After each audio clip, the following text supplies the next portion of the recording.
সুন্দরবনে কাঁকড়ার প্রজনন মৌসুম জানুয়ারি ও ফেব্রুয়ারিতে। এ সময়ে সুন্দরবনের সব নদী ও খালে কাঁকড়া আহরণ ও সংরক্ষণ সম্পূর্ণ নিষিদ্ধ থাকায় দুর্বিষহ দিন পার করছেন উপকূলীয় জেলে ও সংশ্লিষ্টরা। নিষেধাজ্ঞা অমান্য করে কাঁকড়া আহরণ করলে আইনি ব্যবস্থা নেওয়ার কথা জানিয়েছে বন বিভাগ।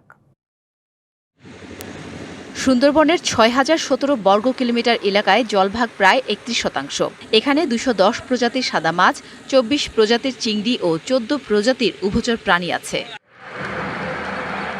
সুন্দরবনের সম্পদ আহরণের জন্য ১২,০০০ নৌকার অনুমতিপত্র দেওয়া হয়, যার ১/৩ কাঁকড়া ধরার জন্য বরাদ্দ। সুন্দরবনের নদী খালি কাঁকড়ার প্রাকৃতিক প্রজনন নিশ্চিত করতে জানুয়ারি ও ফেব্রুয়ারি মাসে কাঁকড়া আহরণে নিষেধাজ্ঞা দিয়েছে বন বিভাগ। বন বিভাগের এই নিষেধাজ্ঞা মানতে গিয়ে চরম অর্থকষ্টে পড়ে মানবেতর জীবন কাটাচ্ছেন উপকূলীয় জেলে ও সংশ্লিষ্টরা। ২ মাস যখন পাস পারমিট বন্ধ থাকবে, সুন্দরবনে ঢুকতে দেবে না, তখন তো অবশ্যই ওদের অনেকটা কষ্ট হয়। পরিস্থিতি উত্তরণে সরকারের সংশ্লিষ্ট বিভাগের কাছে দ্রুত সহায়তার দাবি জানিয়েছেন তারা। যদি জেলেরা এই সময় কাঁকড়া আহরণ করার সুযোগ পায়, যেমনিভাবে বৈদেশিক মুদ্রাও আমাদের বেশি আসবে, সেভাবে তাদের জীবন জীবিকাও সুন্দর হওয়ার সম্ভাবনা থাকে। নিষেধাজ্ঞা অমান্য করলে বন আইনের আওতায় ব্যবস্থা নেওয়া হবে বলে জানিয়েছে কর্তৃপক্ষ। জানুয়ারি এবং ফেব্রুয়ারি এই ২ মাস কিন্তু কাঁকড়া ধরা নিষেধ। দুজন কর্তৃপক্ষ আমাদের সেইভাবে নির্দেশ দিচ্ছেন যে কোনো কথায় যেন কেউ প্রবেশ করতে না পারে, কোনো ধরনের কাঁকড়া আহরণ না করতে পারে। কাঁকড়া শুধু অর্থনৈতিক নয়, সুন্দরবনের খাদ্য শৃঙ্খল রক্ষায় গুরুত্বপূর্ণ। তাই জেলে ও কাঁকড়া ব্যবসায়ীদের সংকট সমাধানে কার্যকর ব্যবস্থা নেবে সরকার, এমন দাবি সবার। DBC news desk. ভূমি অধিগ্রহণ জটিলতা আর ঠিকাদার পালিয়ে যাওয়ায় ঢিমে তালে চলছে জামালপুরের নন্দিনা লক্ষ্মীরচর সেতুর নির্মাণ কাজ। প্রকল্পের মেয়াদ পেরিয়ে গেলেও শেষ হয়েছে মাত্র ৪৭% কাজ। অথচ একটি সেতুর অভাবে জামালপুর সদর উপজেলা থেকে বিচ্ছিন্ন লক্ষ্মীরচর সহ ৩টি ইউনিয়নের হাজারো মানুষ। ২০২২ সালের অক্টোবরে শুরু হয় জামালপুর সদরের নান্দিনা লক্ষ্মীচর সেতুর নির্মাণ কাজ। যুক্ত হয় ঠিকাদারি প্রতিষ্ঠান চৌধুরী এন্টারপ্রাইজ। ৬০৬ মিটার দৈর্ঘ্যের সেতুর নির্মাণ ব্যয় ১০৬,৯২,০০,০০০ টাকা। কিন্তু রাজনৈতিক পট পরিবর্তনের পর পালিয়ে যায় ঠিকাদার, মন্থর হয়ে পড়ে নির্মাণ কাজ। দায়িত্বশীল কেউ না থাকায় এখন কাজ চলছে ঝিমে তালে। প্রকল্পের মেয়াদ ২০২৫ সালের জুনে শেষ হলেও কাজ হয়েছে মাত্র ৪৭%। অথচ একটি সেতুর অভাবে জামালপুর সদর উপজেলা থেকে বিচ্ছিন্ন লক্ষ্মীরচর, তুলসীরচর ও নুরুন্দি এই ৩ ইউনিয়নের হাজারো মানুষ। চরে উৎপাদিত ফসলের ন্যায্য মূল্য থেকে বঞ্চিত কৃষক, ঝুঁকি নিয়ে নৌপথে করতে হয় যাতায়াত।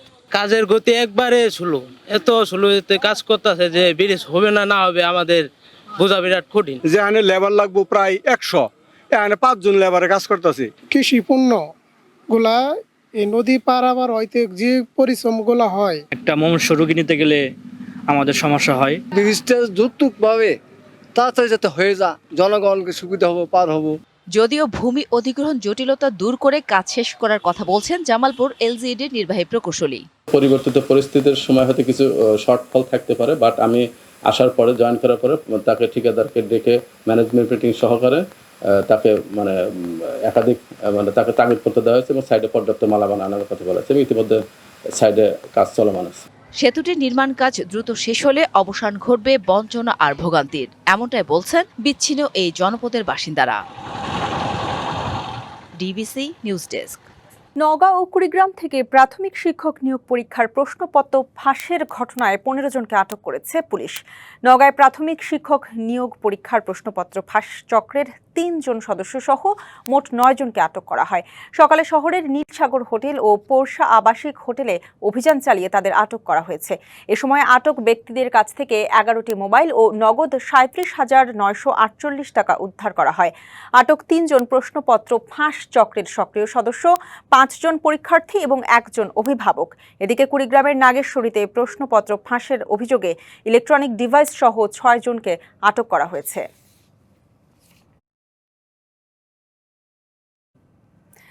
জরাজীর্ণ ভবনে চরম ঝুঁকি নিয়ে চলছে ফেনীর প্রায় অর্ধশতাধিক সরকারি প্রাথমিক বিদ্যালয়ের পাঠদান। জীর্ণ ভবনে ক্লাস করতে গিয়ে শিক্ষক শিক্ষার্থীরা সবসময় থাকেন আতঙ্কে। যে কোনো সময় বড় ধরনের দুর্ঘটনার আশঙ্কা রয়েছে। চলতি অর্থবছর শিক্ষা প্রতিষ্ঠানে উন্নয়নের ছোঁয়া লাগবে আশ্বস্ত করেছে কর্তৃপক্ষ।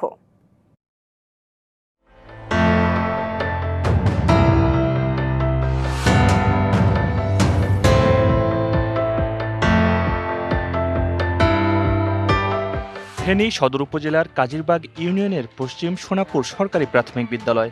ভবনটির ছাদ থেকে পলেস্তরা খসে পড়েছে, বেরিয়ে এসেছে রড, দেয়াল ও পিলারে ফাটল দেখা দিয়েছে। বৃষ্টি হলে শ্রেণীকক্ষে পড়ে পানি। অনেক বিদ্যালয়ের ক্লাসরুম পরিত্যক্ত ঘোষণা করে বিকল্প ব্যবস্থায় পড়ানো হচ্ছে। এতে মারাত্মকভাবে ব্যাহত হচ্ছে শিক্ষা কার্যক্রম। যে কোনো সময় বড় ধরনের দুর্ঘটনার আশঙ্কা থাকায় স্কুলের শিক্ষার্থীর সংখ্যা দিন দিন কমে যাচ্ছে। ঝুঁকিপূর্ণ ভবন হওয়ায় সন্তানদের স্কুলে পাঠিয়ে সবসময় আতঙ্কে থাকেন অভিভাবকেরা।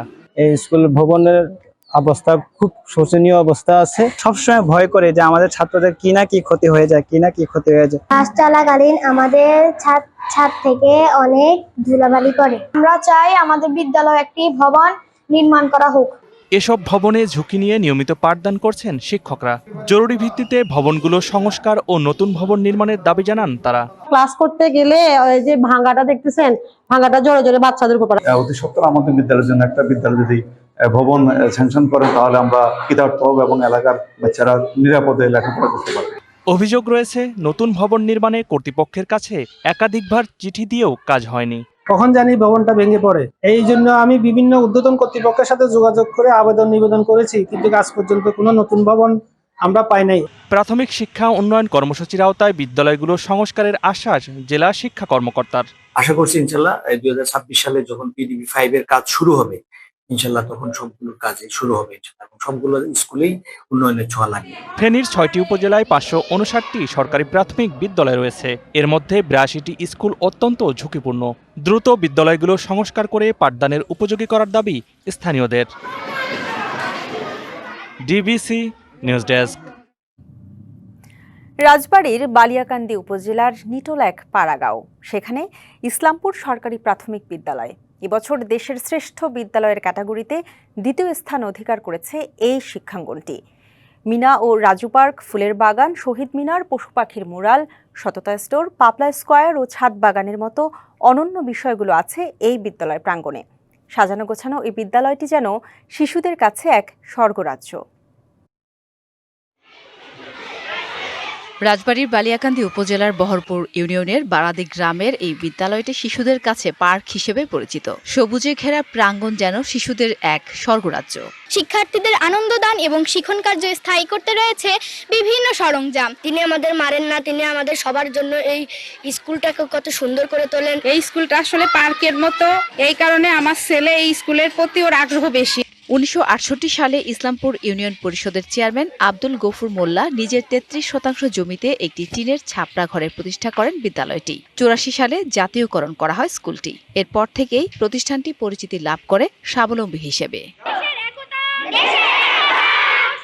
শুধু তাই নয়, প্রধান শিক্ষক বিদ্যালয়টিকে পার্কের আকার দেন ও 2016 সালে সততা স্টোর চালু করা ছাড়াও বন্ধু টিম ও পাড়াভিত্তিক দল গঠন করেন। তাই শিক্ষার্থীরা প্রতিদিনই বিদ্যালয়ে আসার জন্য উন্মুখ হয়ে থাকে। ওদের খেলাধুলা, ওদের রিক্রিয়েশনের বিভিন্ন ধরনের রাইডস আমি এই বিদ্যালয়ে স্থাপন করেছি, যার ফলে এই বিদ্যালয়টি শিশুদের কাছে একটি শিশু স্বর্গ হিসেবে বিবেচিত হয়। সারা দেশের মধ্যে বিদ্যালয়টি অনুকরণীয়।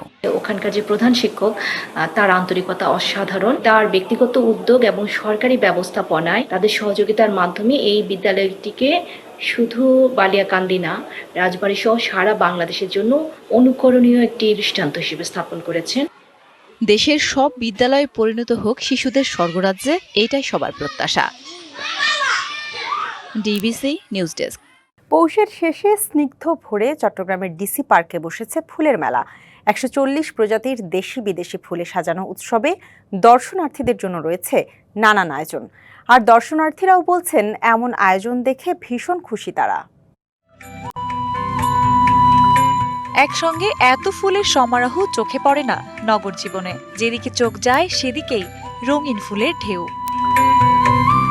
শীতের সকালে ক্যালেন্ডুলা, বেগুনিয়া, অ্যালিসামের হাসিমুখ, আর ঠিক তার পাশে বোতাম ফুল ও পুর্তলিকা ফুলের শুভ্রতা।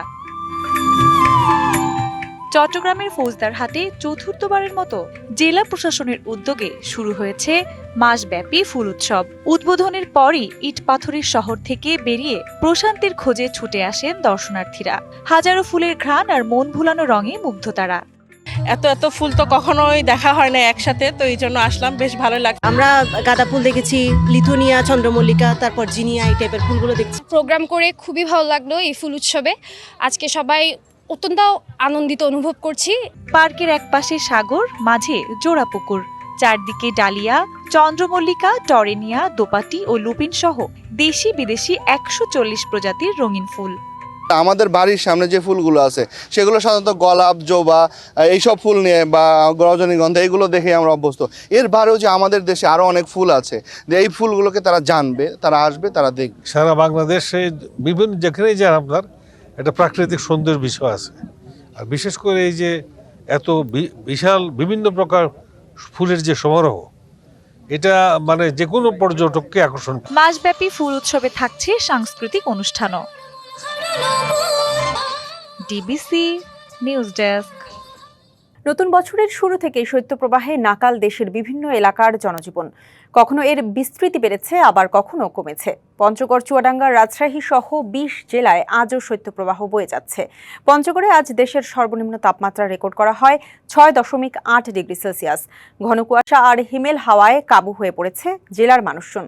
চুয়াডাঙ্গায় সর্বনিম্ন তাপমাত্রা রেকর্ড করা হয়েছে 8.5 ডিগ্রি সেলসিয়াস। এ জেলায় টানা 5 দিন চলছে শৈত্যপ্রবাহ। সকাল সন্ধ্যা ঘন কুয়াশার সাথে হিমেল বাতাসে ঠান্ডা বেশি অনুভূত হচ্ছে। ঠান্ডাজনিত রোগের সংক্রমণও বেড়েছে। হাসপাতালগুলোতে দেখা দিয়েছে শয্যা সংকট। কুড়িগ্রামে 3 দিন ধরে বয়ে যাচ্ছে মৃদু শৈত্যপ্রবাহ। শীত ও কুয়াশায় ধানের বীজতলা ও আলু গাছে দেখা দিয়েছে ছত্রাকের আক্রমণ। এদিকে রাজশাহীতে আজ সর্বনিম্ন তাপমাত্রা রেকর্ড করা হয়েছে 10 ডিগ্রি সেলসিয়াস। আবহাওয়া অফিস জানিয়েছে আগামী কয়েকদিনে তাপমাত্রা আরও কমতে পারে। শৈত্যপ্রবাহ চলতে পারে আরও কয়েকদিন। টাঙ্গাইলে তারেক রহমানের সফর ঘিরে নিরাপত্তা ব্যবস্থা পর্যবেক্ষণ করছেন তার ব্যক্তিগত নিরাপত্তায় নিয়োজিত সদস্য ও আইনশৃঙ্খলা বাহিনীর সদস্যরা। সকালে মাওলানা ভাসানীর মাজার প্রাঙ্গণ ও সদ্য প্রয়াত কেন্দ্রীয় বিএনপির ভাইস চেয়ারম্যান অবসরপ্রাপ্ত মেজর জেনারেল মাহমুদুল হাসানের বাড়িসহ সম্ভাব্য কর্মসূচি স্থল পরিদর্শন করা হয়। এ সময় ছিলেন টাঙ্গাইলের পুলিশ সুপার মোহাম্মদ শামসুল আলম সরকার, তারেক রহমানের ব্যক্তিগত নিরাপত্তা সদস্য এবং বিএনপির কেন্দ্রীয় প্রচার সম্পাদক সুলতান সালাউদ্দিন টুকু সহ দলের শীর্ষ পর্যায়ের নেতারা। কুমিল্লার দাউদকান্দি উপজেলায় বাস, অটোরিকশা ও মোটরসাইকেলের মধ্যে সংঘর্ষের পর 4 জনের দগ্ধ মরদেহ উদ্ধার করেছে পুলিশ। দুপুরে মহাসড়কের দাউদকান্দি উপজেলার বানিয়াপাড়া এলাকায় এই দুর্ঘটনা ঘটে। দাউদকান্দি হাইওয়ে থানা পুলিশের ভারপ্রাপ্ত কর্মকর্তা জানান, নিহতদের মধ্যে 2 জন শিশু ও 1 নারী রয়েছে। এ ঘটনায় আরও 10 থেকে 15 জন আহত হয়েছেন। নিহতদের পরিচয় এখনও জানা যায়নি। আহতদের স্থানীয় হাসপাতালে নেওয়া হয়েছে। এদিকে বৃহস্পতিবার মধ্যরাতে ঢাকা চট্টগ্রাম মহাসড়কে আলাদা দুর্ঘটনায় 5 জনের মৃত্যু হয়েছে। তোমার লমুনা তো এর কথা হয়েছে, তুই গাড়ি চালাইবি কেমন আমি দেখি, আরে মাথা গরমে গেছে। এই জায়গায় প্রথম কাটে গাড়ি ফলানো, দ্বিতীয় কাটে গাড়ি ফলাই। 4টা আমরা একজন মহিলা এবং একজন পুরুষ, তা একজনকে আমরা যে মোটরসাইকেলে যাত্রী হিসেবে আমরা মনে করি।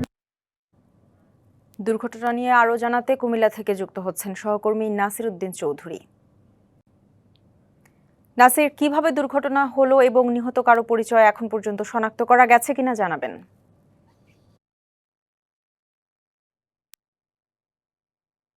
চালানো শুরু করলেই এই দুর্ঘটনা ঘটে। আমরা এখন কথা বলবো দাউদকান্দি হাইওয়ে থানার উপপরিদর্শক সন্দীপের সাথে। আচ্ছা, আপনারা কি জেনেছেন এই যে দুর্ঘটনায় কতজন আহত, কতজন নিহত এবং কি কারণে এই দুর্ঘটনা ঘটেছে? এখন পর্যন্ত আমাদের জানা মতে হসপিটালের সংঘ থেকে জেনেছি যে 27 জন মতো আহত এবং 4 মৃত। আপনারা জানেন আমাদের লাশ এখানে ছিল, এখান থেকে আমাদের পরবর্তী ব্যবস্থাপনার জন্য আমাদের থানায় নিয়ে যাওয়া হয়েছে। একটা শিশুর শনাক্ত হয়েছে লাশ, ওনার পিতা থানায় গিয়েছে যাবতীয় সমস্ত কাজকর্ম করার জন্য। আমাদের টিম যথাসময়ে রেসপন্স করেছিল ঘটনা হওয়ার সাথে সাথেই, এবং স্থানীয় জনগণ যারা ছিল, ফায়ার সার্ভিস ছিল, সবার সম্মিলিত চেষ্টায় আমরা দ্রুত রেসপন্স করে আমাদের যারা অসুস্থ ছিল তাদেরকে হরিপুর উপজেলা স্বাস্থ্য কমপ্লেক্সে পাঠিয়েছিলাম এবং লাশগুলো উদ্ধার করে আমাদের থানায় এখানে নিয়ে আসছে। বর্তমানে থানাতে আছে। এর মধ্যে কয়জনের পরিচয় পাওয়া গেছে? শুধুমাত্র একজনের পরিচয় পাওয়া গেছে, একটা বাচ্চা, অনুমান 1.5 থেকে 2 বছর বয়স, আমার পিতা আসছে এখানে। 3 জনের শনাক্তকরণের জন্য আমাদের অফিসিয়াল যে প্রসিডিউর সেগুলো মানা হচ্ছে, ট্রাই করা হচ্ছে, হলে আমরা প্রয়োজনীয় ব্যবস্থা নেব। আর আমাদের ওসি স্যার নিজেও ঘটনাস্থলে গিয়েছিলেন, সে তৎপরতার সাথে কাজ করছে, আমাদের নির্দেশনা দিয়েছে, আমাদের সার্কেল স্যারের সাথে কথা হয়েছে আমাদের, তার নির্দেশনায় আমরা সব কাজ করছি, আশা করি সবকিছুর শুনলেন দাউদকান্দি হাই থানার উপপরিদর্শক সন্দীপ আমাদেরকে জানিয়েছেন এখনো পর্যন্ত 4জনের মধ্যে 3জনের পরিচয় শনাক্ত হয়নি। পরিচয় শনাক্তের জন্য তারা বিভিন্ন জায়গায় তার বার্তা পাঠিয়েছেন। তো এই মুহূর্তে দাউদকান্দি থেকে আমার কাছে এই ছিল সড়ক দুর্ঘটনার সর্বশেষ। নাসির, ধন্যবাদ আপনাকে। সীমানা জটিলতায় পাবনা 1 ও 2 আসনে ভোটের কার্যক্রম স্থগিতের সিদ্ধান্ত নিয়েছে নির্বাচন কমিশন। সুপ্রিম কোর্টের আপিল বিভাগ পরবর্তী সিদ্ধান্ত না দেয়া পর্যন্ত এই স্থগিতাদেশ বহাল থাকবে। যদিও ইসির একজন সিনিয়র সচিব বিষয়টি নিশ্চিত করলেও কমিশনের জনসংযোগ কর্মকর্তা এ তথ্য সঠিক নয় বলে জানিয়েছেন। এদিকে প্রার্থিতা ফিরে পেতে আপিলের সময় শেষ হচ্ছে আজ। নির্বাচন কমিশনে এ পর্যন্ত আবেদন জমা পড়েছে 500-র বেশি। গত বছরের 4 সেপ্টেম্বর সংসদীয় আসন পুনর্বিন্যাস করে গেজেট প্রকাশ করে ইসি। সেখানে সাঁথিয়া উপজেলার পুরোটা নিয়ে পাবনা 1 আসন এবং সুজানগর ও বেড়া উপজেলা মিলিয়ে পাবনা 2 আসনের সীমানা চূড়ান্ত করা হয়। পরে একটি রিটের শুনানি শেষে পাবনা 1 থেকে বেড়ার 4টি ইউনিয়ন ও পৌরসভা বাদ দিয়ে পাবনা 2 এর সঙ্গে যুক্ত করা সংক্রান্ত গেজেটের অংশটুকু আইনগত কর্তৃত্ব বহির্ভূত ঘোষণা করে হাইকোর্ট। এরপর ইসির দেয়া সংশোধিত বিজ্ঞপ্তির অংশটুকু স্থগিত করে দেয় সর্বোচ্চ আদালত। এমন প্রেক্ষাপটে এলো পাবনা 1 ও 2 আসনে নির্বাচন স্থগিতের সিদ্ধান্ত। সুপ্রিম কোর্টের আপিল বিভাগ পরবর্তী সিদ্ধান্ত না দেওয়া পর্যন্ত এই স্থগিতাদেশ বহাল থাকবে। নির্বাচন স্থগিত করা হয়েছে কিনা আমি জানি না। বলা হয়েছে যে নির্বাচন সংশ্লিষ্ট সকল কার্যক্রম আপাতত স্থগিত করা হবে, সেটা মাননীয় আদালত যেভাবে সিদ্ধান্ত দিবেন সেটা। এদিকে প্রার্থিতা ফিরে পেতে আপিলের শেষ দিনে শুক্রবারও আবেদন করেন অনেকে। 5800 দিয়েছি, তার থেকে 10 জন থেকে ওনারা প্রথমে 4 জন বলল, পরে 7 জন বলল, তাদের জন্য আমার বাতিল করে দিবে, এটা কি ফেয়ার হলো? আমি তো বড় কোনো মামলার কোনো আসামি ছিলাম না, আমার নামে 1000 কোটি টাকার কোনো ঋণের কোনো ইয়া নাই। প্রশাসন একদিকে হেলানো অবস্থায় আছে, এখন কতদূর কি হবে আল্লাহ জানে। আমরা চাচ্ছিলাম যে একটা আন্দোলন সংগ্রামের মধ্য দিয়ে একটা ইন্টারিম গভর্নমেন্ট প্রতিষ্ঠিত হইলো, এখানে সবার নির্বাচনে অংশগ্রহণের একটা ভালো সুযোগ থাকবে, কিন্তু এই বর্তমান যে পরিস্থিতি সেখানে আসলে এরকম পরিবেশ আছে বলে আমরা মনে করতেছি না। আপিল নিষ্পত্তি হবে 10 থেকে 18 জানুয়ারি। ত্রয়োদশ সংসদ নির্বাচনে এখন পর্যন্ত বৈধ প্রার্থী 1842 জন। যাচাই বাছাই করে 723 জনের প্রার্থিতা বাতিল করেন রিটার্নিং কর্মকর্তারা। Humaira Faruki, DBC news, Dhaka. সীমানা জটিলতায় পাবনা 1 ও 2 আসনের ভোটের কার্যক্রম স্থগিত হওয়ায় ভোটারদের মাঝে দেখা দিয়েছে মিশ্র প্রতিক্রিয়া। গেল 5 জানুয়ারি আপিল বিভাগের এক রায়ের পরিপ্রেক্ষিতে এমন সিদ্ধান্ত বলে জানিয়েছে নির্বাচন কমিশন। যদিও এমন সিদ্ধান্তে ভোটাররা দুই পক্ষেই কথা বলছেন। কেউ কেউ বলছেন বিগত আমলে স্বতঃস্ফূর্তভাবে তারা ভোটে অংশ নিতে পারেননি, জানাতে পারেননি তাদের পছন্দের প্রার্থীর কথা। রাজনৈতিক পট পরিবর্তনের পর এবার অবাধ, সুষ্ঠু ও নিরপেক্ষ ভোট চান তারা। অন্যদিকে অনেক ভোটার বলছেন সীমানা জটিলতা নিরসন করেই সুষ্ঠু ভোট হোক। নতুন ভোট দেওয়া অনেক ইচ্ছা ছিল, যেহেতু এটা স্থগিত করা হয়েছে তাতে আমরা সবাই আসলে দুঃখ প্রকাশ করি। আলাদা হয় নির্বাচন হওয়াটাই একক আসন চাই, আমরা বিরূপ প্রভাব ফেলেছে আর কি। আমরা চাই যে নির্বাচন যথাসময়ে হোক এবং আমাদের আসন নিয়ে যে জটিলতা এটা সমাধান হোক। পাবনা 1 আসন নির্বাচনটা স্থগিত করলো, আমরা সাথিয়াবাসী হতাশ। কেন? এটা এই চোর পুলিশ খেলা, আমরা আসলে এটা দেখতে চাই না। দীর্ঘ নির্বাসিত জীবন শেষে ঢাকার বাইরে তারেক রহমানের উত্তরবঙ্গের সফর শুরু হচ্ছে টাঙ্গাইলের সন্তোষের মাওলানা আব্দুল হামিদ খান ভাসানীর মাজার জিয়ারতের মধ্য দিয়ে। আর তার এ সফর ঘিরে ব্যাপক প্রস্তুতি নিচ্ছে বিএনপি ও অঙ্গ সংগঠনের নেতাকর্মীরা। একই ধরনের প্রস্তুতি নেওয়া হয়েছে উত্তরের প্রবেশদ্বার খ্যাত জেলা সিরাজগঞ্জেও। বিএনপির ভারপ্রাপ্ত চেয়ারম্যান তারেক রহমানের দীর্ঘ নির্বাসিত জীবন অবসানের পর আসছে 11 জানুয়ারি থেকে ঢাকার বাইরে উত্তরবঙ্গের বিভিন্ন জেলায় সফর ঘোষণা করেছে দলটি। আমরা আমাদের সেই প্রত্যাশিত বাংলাদেশ গড়ে তুলব। সফর ও কর্মসূচি শুরু হচ্ছে উপমহাদেশের কিংবদন্তি রাজনীতিবিদ মজলুম জননেতা মাওলানা আব্দুল হামিদ খান ভাসানীর কবর জিয়ারতের মধ্য দিয়ে। টাঙ্গাইলে তারেক রহমানের সফর ঘোষণায় ব্যাপক উচ্ছ্বাসিত দলটির নেতাকর্মীরা। দেশনায়ক তারেক রহমান আগামী দিনে বাংলাদেশের মানুষের ভোটে নির্বাচিত হয়ে প্রধানমন্ত্রী হয়ে সেই মুক্তিগামী মানুষের মুক্তির সনদ হিসেবে সে কাজ করবেন। অত্যন্ত আনন্দিত, উৎফুল্লিত, যেটা ভাষায় প্রকাশ করার মতো না। তারেক রহমান হচ্ছে জেনজিদের পালস বুঝেন, সেজন্য হচ্ছে আমি আমাদের বিশ্ববিদ্যালয়ের সকল ছেলে মেয়েদের আহ্বান করব, শিক্ষার্থীদের আহ্বান করব, সবাই এখানে থাকবেন। ঐতিহাসিক সফর আখ্যা দিয়ে স্থানীয় বিএনপির নেতারা বলছেন, ভাসানের সমাধি ছাড়াও ঢাকা টাঙ্গাইল মহাসড়কের 60 কিলোমিটার অংশ জুড়ে অগণিত নেতাকর্মী ও জনসাধারণের উপস্থিতি সামাল দিতে নেওয়া হচ্ছে সব ধরনের প্রস্তুতি। আমাদের সকল প্রস্তুতি আমাদের ইতিমধ্যে সম্পন্ন হয়ে গেছে। আমরা একাধিকবার মৌলানা আব্দুল হামিদ খান ভাসানী সাহেবের মাজার আমরা পরিদর্শন করেছি। আমাদের নেতা কিভাবে আসবেন, তারেক রহমান সাহেব কিভাবে আসবেন, কিভাবে তিনি সেখানে যাবেন এবং এই পুষ্পস্তবক অর্পণ করবেন, সেক্ষেত্রে আমরা সিদ্ধান্ত নিয়েছি। টাঙ্গাইলের মানুষ অধীর আগ্রহে অপেক্ষা করছে, কারণ এটি টাঙ্গাইলের মানুষের জন্য ঈদের দিন, আনন্দের দিন। এই সফরের মধ্য দিয়েই আমি মনে করি বাংলাদেশের মানুষ একটি নতুন রাজনীতি দেশনায়ক তারেক রহমানের নেতৃত্বে উপহার পাবে ইনশাল্লাহ। এদিকে তারেক রহমানের সফরকে কেন্দ্র করে সিরাজগঞ্জেও নেতাকর্মীদের মাঝে বইছে উৎসবের আমেজ। 19 বছর পর উত্তরবঙ্গের সফরে অঞ্চলটির প্রবেশদ্বার সিরাজগঞ্জের বেসিক শিল্পনগরী মাঠে আপসীন নেত্রী বেগম খালেদা জিয়ার আত্মার মাগফেরাত কামনায় দোয়া মাহফিলে অংশ নেবেন বিএনপির ভারপ্রাপ্ত চেয়ারম্যান। দেশনেত্রী বেগম খালেদা জিয়ার আত্মার মাগফিরাতের জন্য একটা গণদোয়ার ব্যবস্থা করেছে। আমাদের নেতা রাজি হয়েছেন, এখানে আসবেন, উনি আমাদের এই দোয়ায় সামিল হবেন। আল্লাহর কাছে আমরা আমাদের নেত্রী বেগম খালেদা জিয়ার মাগফিরাত কামনা করব। 11 জানুয়ারি ঘোষিত কর্মসূচিতে টাঙ্গাইলে দুপুর 1টা ও বিকেল 3টায় সিরাজগঞ্জে উপস্থিত থাকার কথা রয়েছে। Sohel Talukdar, DBC news, Tangail. নির্বাচনের আগে আইনশৃঙ্খলা পরিস্থিতিতে সন্তুষ্ট নন বিএনপি মহাসচিব মির্জা ফখরুল ইসলাম আলমগীর। সকালে ঠাকুরগাঁওয়ে নিজ বাসভবনে সাংবাদিকদের তিনি বলেন, যে হারে রাজনৈতিক ব্যক্তিদের উপর হামলা ও খুনের ঘটনা ঘটছে, বিশেষ করে বিএনপি নেতাকর্মীরা টার্গেট হচ্ছেন, তা উদ্বেগজনক। তার অভিযোগ, সরকার এ বিষয়ে কার্যকর কোনো পদক্ষেপ নেয়নি। একটি গ্রহণযোগ্য ও অংশগ্রহণমূলক নির্বাচনের জন্য সবার আগে আইনশৃঙ্খলা পরিস্থিতি উন্নয়নে জোর দেন ফখরুল। এছাড়া বিশ্ববিদ্যালয়ের ছাত্র সংসদ নির্বাচন কখনোই জাতীয় নির্বাচনে প্রভাব ফেলবে না বলেও মনে করেন তিনি।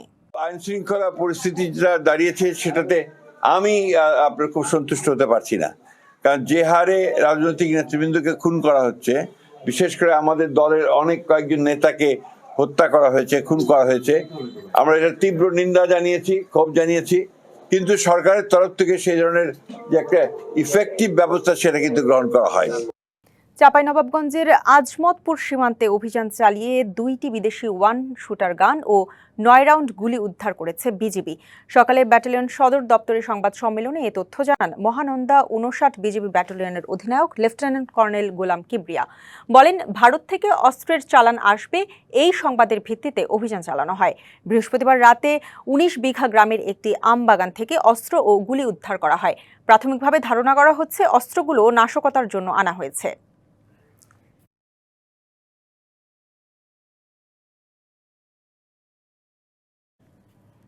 চট্টগ্রামের ইপিজেড থানা এলাকায় অভিযান চালিয়ে দেশি অস্ত্রসহ 2 জন ছিনতাইকারীকে গ্রেপ্তার করেছে পুলিশ। ভোররাতে মাদ্রাজি শাহ রোড এলাকা থেকে তাদের গ্রেপ্তার করা হয়। গ্রেপ্তার 2 জন হলেন কফিল উদ্দিন ও নূর উদ্দিন প্রকাশ সেকুল। এ সময় তাদের কাছ থেকে চাইনিজ কুড়াল ও ছোড়া এবং ছিনতাইয়ের 1 লাখ টাকা উদ্ধার করা হয়। গত 8 জানুয়ারি নগরীর গোবিন্দগঞ্জ কালীতোলা শ্রমজীবী সমবায় সমিতির ম্যানেজার কফিরুল ইসলাম এটিএম বুথ থেকে তোলা 3 লাখ টাকা ছিনতাই করে নেন তারা। ডিবিসি সারা বাংলা এই ছিল এখনকার মতো। ডিবিসি নিউজের সংবাদগুলো পড়তে ভিজিট করুন dbcnews.tv আর ভিজিট করুন ডিবিসির ফেসবুক পেজ।